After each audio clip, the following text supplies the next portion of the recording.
तो हम लोगों ने बहुत सारे बाय स्रोत देख डाले, सबको रियल लाइफ एग्जांपल के साथ भी समझा जैसे कि हम लोग हमेशा समझते हैं। फायदा क्या क्या है? सबसे पहला फायदा तो भाई सीधी सी बात है कि आपको विस्तृत सोर्स मिल जाता है, बहुत ज्यादा लोगों तक आप पहुंच सकते हो। ठीक है, तो पहला तो यही हो गया कि विस्तृत विकल्प है। नई प्रतिभाएं जो कंपनी में थी नहीं, वो लोग भी आप तभी ला सकते हो जब कंपनी के बाहर जाओगे, तो कंपनी में नया टैलेंट, फ्रेश टैलेंट भी आ सकता है।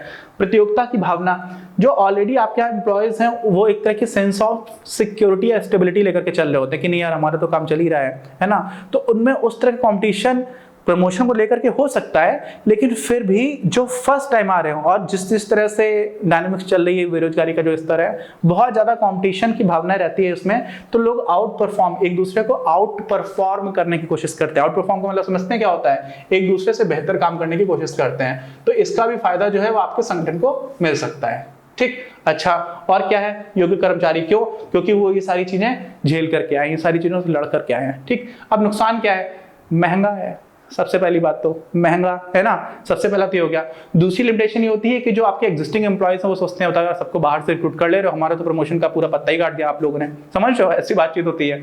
तो एक तरह से जो ऑलरेडी एग्जिस्टिंग एम्प्लॉयज हैं, कर्मचारी हैं, उनके लिए डिमोटिवेटिंग हो सकता है। डिमोटिवेटिंग मतलब थोड़ा सा उनको निराशा हो सकती है, हताशा हो सकती है, तो ये वाली चीज भी होती है। वर्तमान कर्मचारियों में असंतोष की भावना, अनसेटिस्फाइड हो जाते हैं, डिससेटिस्फेक्शन हो जाता है। ठीक, अच्छा, बाह्य भर्ती कार्यरत कर्मचारियों में एक संतोष और नैराश्य, नैराश्य मतलब निराशा है ना, इसकी भावना जो है वो पैदा कर देती है। उन्हें ऐसा एहसास होता है कि उनकी पदोन्नति के अवसर कम होते जा रहे हैं। ठीक है, उनका कोई जो प्रमोशन है उसके चांसेस कम हो रहे हैं। और क्या है इसमें? लंबी प्रक्रिया है। लंबी प्रक्रिया क्यों है भाई? जो आप इंटरनल सोर्सेज से कर रहे हैं तो आपने किसी का ट्रांसफर कर दिया, किसी का प्रमोशन कर दिया। ठीक, अब यहाँ पर आप पहले विज्ञापन निकालोगे, उसके बाद से आप बहुत सारे लोगों का एक पूल बनाओगे, निकाय बनाओगे, उनमें से लोगों का टेस्ट कंडक्ट कराओगे, फिर अलग अलग तरह के टेस्ट हो सकते हैं, फिर आप उनका इंटरव्यू लोगे।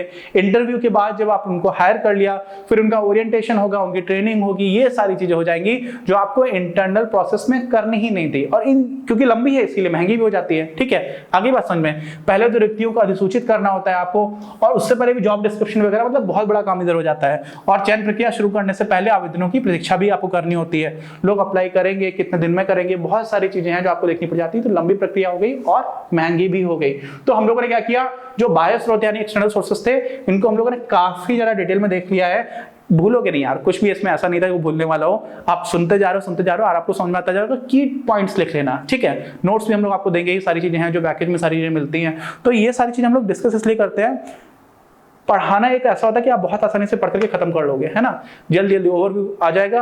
एग्जामिनेशन से पहले तो बिजनेस स्टडीज ऐसा सब्जेक्ट है जिसको आप बोर्ड एग्जामिनेशन में तो कुछ भी नहीं आता यार, फटाफट देख करके चले जाओगे। लेकिन एक होता है कि बिजनेस स्टडीज को आपने अगर अच्छे से पढ़ लिया तो आपकी अंडरस्टैंडिंग जो है बिजनेसेस की ओवरऑल वो काफी अच्छी बनने लग जाएगी। और वही हमारी कोशिश है कि ऐसा ना हो आपके साथ जो अभी मैंने आपको बताया था, 10वीं कर ली, 12वीं कर ली, BA कर लिया, BSc कर लिया, BCom कर लिया, MCom कर लिया, MSc कर ली, और कुछ लोगों ने PhD भी कर ली नकल से, फर्जी, और उसके बाद से चपरासी की नौकरी के लिए फॉर्म भर रहे हैं। वो ना हो, वो तब नहीं होगा जब आपको वास्तव में समझ होगी, और वो समझ देना, समझ बने, इसी की हमारी पूरी कोशिश है। ठीक है, तो कोई डाउट हो तो प्लीज कमेंट बॉक्स में लिख करके बताइए। हम लोग मिलते हैं अपने अगले वीडियो में।